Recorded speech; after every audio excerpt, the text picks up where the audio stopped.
This podcast is for voice teachers and coaches to answer the question, how do I grow my teaching business and even break out of that one-on-one lesson model so that I can reach and teach who I want whenever I want? I'm your host, Allie Tyler, voice teacher of over a decade and marketing and business coach for fellow voice teachers. Welcome to the Voicepreneur podcast. All right, y'all. Let's talk about it. Let's talk about it.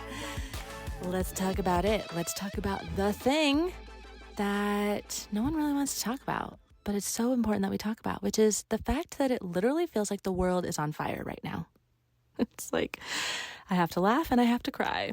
So, oh my gosh, where do I even begin? I'm gonna keep it real, because the realness of this is I live in America. I'm an American citizen. It is the beginning of February of 2025. And what we are witnessing in America right now is insanity. And part of the insanity is watching basically this country and the ripple effect that it's going to have on other countries become an oligarchy, right? We are watching billionaires take over the government and dismantle it. And it is scary. It's really scary. And I wanted to create this episode because I know so many people right now are petrified of what is going on. And it started with the whole TikTok ban, which greatly impacted so many voice teachers and so many of you, greatly impacted you. But now it's bringing up this question of like, wait, where do we go? Like, if we've created an entire business based off of social media, which is owned by Meta, which is now part of this very scary situation that we're in, which is we don't actually know what situation we're in. That's what's scary about it, the fact that they have so much control over things. I know that this brings up a lot of uneasy feelings for those of us who are content creators on these platforms, and especially if we are seeing what's happening and we're like, wait, I don't like this. I don't feel good about this. I don't support this, right? A question that has been brought up, it's been brought up on the Voicepreneur group call. It's also been brought up in my DMs. It's just been a question that's on our mind, which is, where do we go? What do we do if we don't want to be on these platforms? If we don't want to be associated solely with Instagram or Facebook, or what happens if they disappear? Which is like very, very, very realistic at this point. I truly believe that if everything just disappeared, we can't be that surprised at this point based off of everything that we've experienced over the last however many weeks, right? So that fear is very real.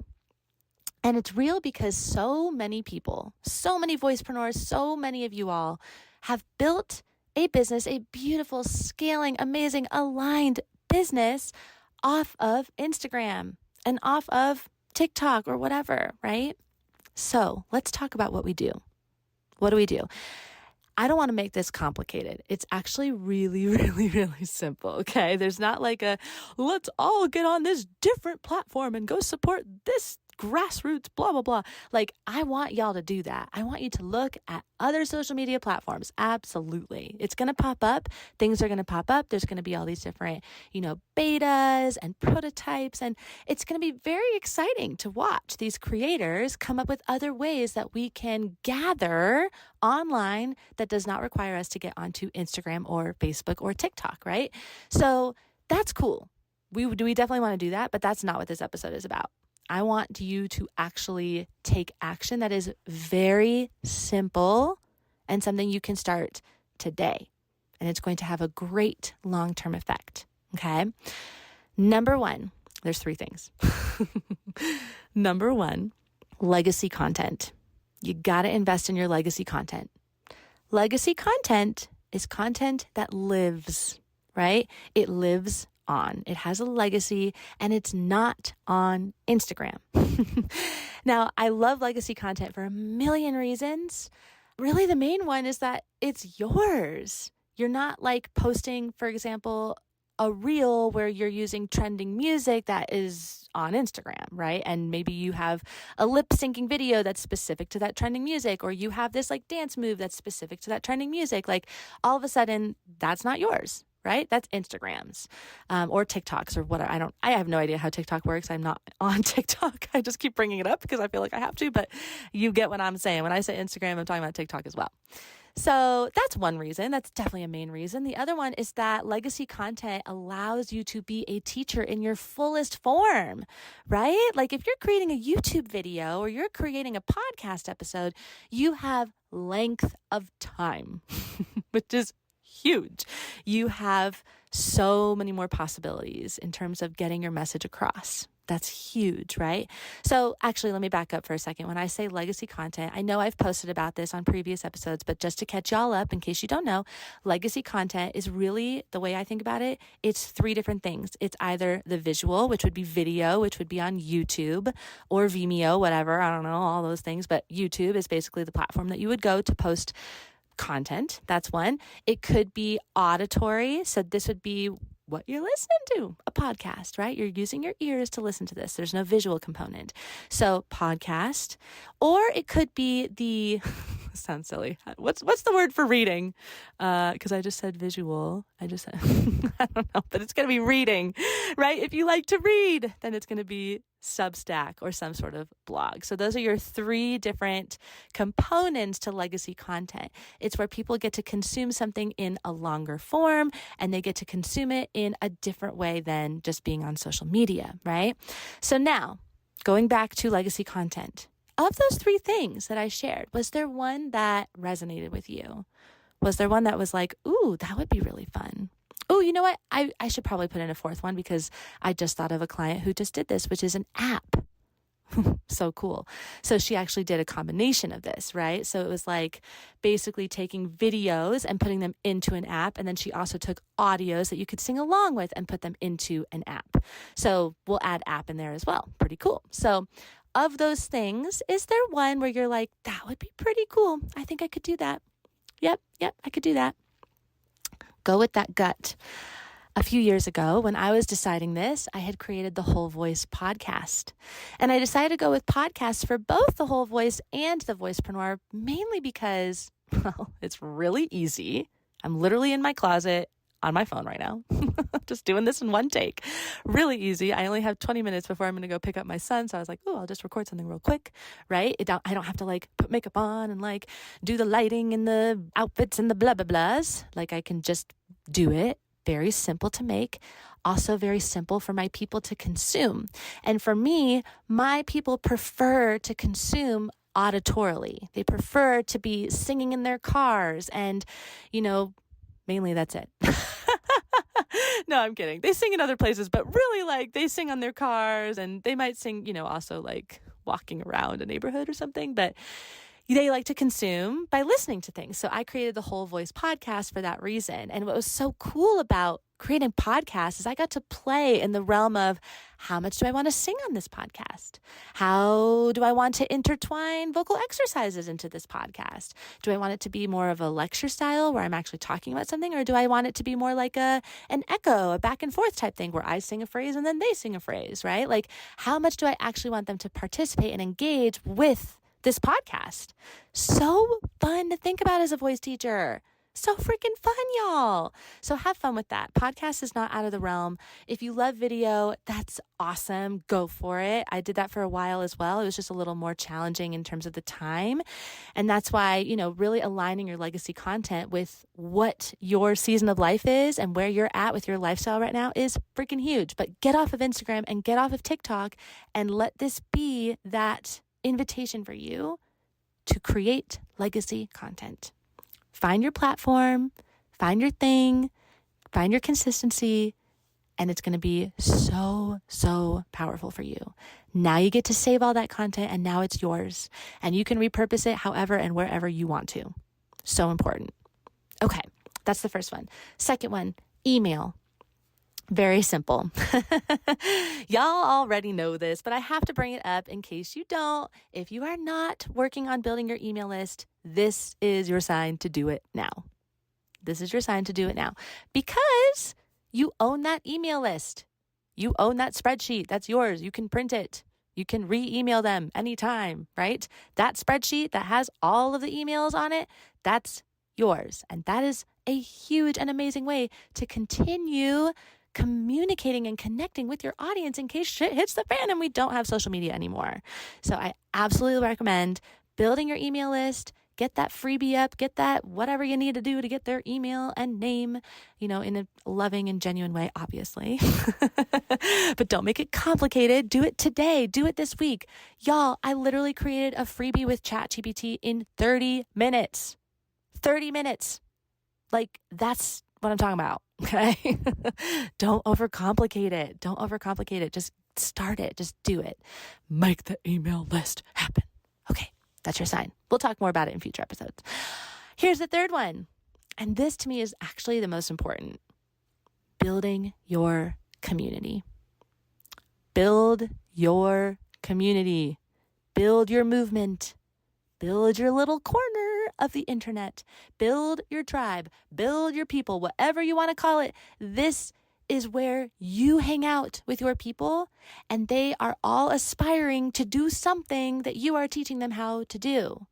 You are creating, oh my gosh, I can't even really put into words, honestly, how powerful of a thing you are creating. There's so many things you're creating with a community. You are creating a sense of belonging for other people. You are creating a life-changing experience for them in that when they have other people around them and they're all working towards something together, that infiltrates into their daily life, right? That literally changes how they act because now there's something to that. There's concreteness to that. It could be, okay, so for me, my community with Voice here in Colorado, oh my God, it is like my heart is in a puddle literally every time I interact with these people because the community vibe is so motherfucking strong. It is so strong. So let me give you a story. I think it helps with a story. I started a community choir, right? I don't know what I was doing. I didn't even know who was signing up. It was just like, okay, let's start a choir and get people signed up for it. There were people that came up to me. I can think of 2 people right now who came up to me. One of them was getting a divorce and she had 2 kids and she was finding herself again. And she had this abusive husband and she always loved to sing, but she had never really sung before, never had been in a choir before. But she was like, you know what? I think this could be really healing for me. I'm going to show up to this choir. She also really struggled with friendships. And she's a mom of 2 young kids. Like, raise your hand if you've ever struggled with friendships as a mom with 2 young kids. It's really freaking hard when other people don't get it, right? And so she goes to this choir. Now, flash forward a year later, some of her best friends are in this choir. Like, I'm literally watching them hang out together. And that's just one person. Then we got another one, same thing, but different. She just posted in our group last week that she was doing a dance performance. Our people went and saw her. They literally bought tickets and went to go see her perform. There were like 9 people in the choir who went to go see her perform for her dance company. Completely irrelevant to choir and completely irrelevant to anything, right? Just to go and support her. Like, that's the power of community. It is so powerful. It makes me want to cry.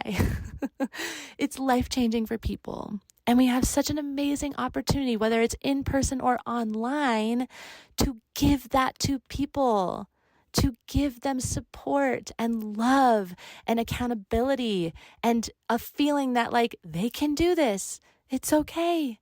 You're supported. Your voice is heard and loved. I cannot begin to tell you how life-changing that is for people because I see it all the time and I hear it all the time. And every adult voice student that I have worked with has cried in lessons with me because it is that powerful. To be able to be seen, to be heard, to be felt, to be supported, to explore your voice and do it with other people who are also exploring their voice. Or whatever it is. It doesn't even have to be voice related, right? To do it with other people is so huge, y'all. So please let this be this invitation to you to focus on building a community. How do you do that? I will help you. I will be sure to share some pointers that I have learned along the way because I've found myself now just facilitating a lot of different types of communities and it is really epic. It's so like there's nothing more fulfilling, truly. And what's so powerful too about it, going back to what we were talking about all along here, which is how do I get off of these platforms? That's how. Is when you create that type of community, people are not just going to be like, oh, well, oh, Instagram has disappeared. I guess all those people I was just hanging out with, they're just going to like disappear. It's like, no, we're going to have a way that we still stay connected with one another, right? We're going to have a way. Maybe it's on something like Kajabi or Circle or whatever, platform you want, or good old email, whatever, Zoom, whatever it is. You are going to have that meeting place where you're going to come back together, right? And that's what matters. That's what matters. That is what matters in crazy as fuck times like this, is having other people with you. Wow, I didn't think I would go there, but like, there we are. It's really important. And I hope that you truly take that to heart. Really focus on what building a community is for you. It really revolves around a movement, an identifier, the thing that you are truly helping people with. And focus on that this year. It could be as simple as starting group classes. It could be as simple as adding a group coaching to one of your evergreen passive offers. It could be as simple as a masterclass that you do with your private studio once a month, right? Like whatever it means for you, I just want you to think about what community could really do for your business. So to recap those 3 things, they're very simple, y'all. Number 1, pick your format for legacy content. Number 2, build your email list. And number 3, build your community. Okay? I love you. We're going to get through this. And thank you for being the leader that you are. Oh my goodness, that was so juicy. And I'm so glad you're still here listening. You are amazing. And I can't wait to see what you take away from this episode and what you bring into your teaching business. Oof, it is going to be so good. If you want to come and see for yourself what it means to grow and scale your teaching business, come and check out the resources inside of the show notes or visit us over at thevoicepreneur.com. If you enjoyed this episode, take a screenshot, share it on your Instagram stories, and tag me at The Voicepreneur. Or if that's not your vibe, that's totally fine. Share it with your 2 best voice teacher friends so that we can continue spreading the good word that you can create a sustainable, spacious, and fun as fudge cake teaching business that makes an enormous impact on your students' lives and your life and your bank account. It's awesome. Thank you so much for being here. I love you so much, and I can't wait to see how your business changes your life. I'll catch you in the next episode.